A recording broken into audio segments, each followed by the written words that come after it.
আচ্ছা, তোমরা নিশ্চয়ই ডিফেন্স মেকানিজম নাম শুনেছো। সিগমন্ড ফ্রয়েডের তৈরি ডিফেন্স মেকানিজম, যার মাধ্যমে আমরা প্রতিটা মানুষ তাদের বাঞ্ছিত কিংবা অবাঞ্ছিত চিন্তাভাবনাকে কন্ট্রোল করতে পারি। সেই ডিফেন্স মেকানিজমের মধ্যে একটা পড়ে রিয়াকশন ফরমেশন। হ্যাঁ, এবার তোমরা বলতেই পারো যে রিয়াকশন ফরমেশন কি। তো শোনো, রিয়াকশন ফরমেশন হলো একটা প্রতিক্রিয়া গঠন করা। মানে তুমি যেটা না সেইটা তুমি দেখানোর চেষ্টা করছো, মানে একটা রিয়াকশন তৈরি করা, মানে কৃত্রিম রিয়াকশন তৈরি করা। সেই কৃত্রিম রিয়াকশনগুলো কি হতে পারে? যেমন ধরো, একটা মানুষ তোমাকে অপমান করছে, মানে জনসমক্ষেই তোমাকে অপমান করছে, কিন্তু সেটাকে তুমি হাসি মুখে মানে মেনে নিচ্ছ, কিন্তু তোমার মুখে না একটা হাসি আছে।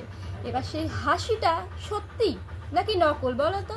মানে তোমার কি ভালো লাগছে যে সে তোমাকে অপমান করছে সেটা শুনতে? না তো। কিন্তু মানে সেই সিচুয়েশনে তুমি সেটা হাসি মুখে মেনে নিচ্ছ, শুনে নিচ্ছ। সেটাই হচ্ছে একটা রিয়াকশন ফরমেশন গঠন করা, ঠিক আছে? তো সিগমন্ড ফ্রয়েডের এই রিয়াকশন ফরমেশন তোমরা কে কে করে থাকো অবশ্যই কিন্তু জানাতে ভুলো না, ঠিক আছে?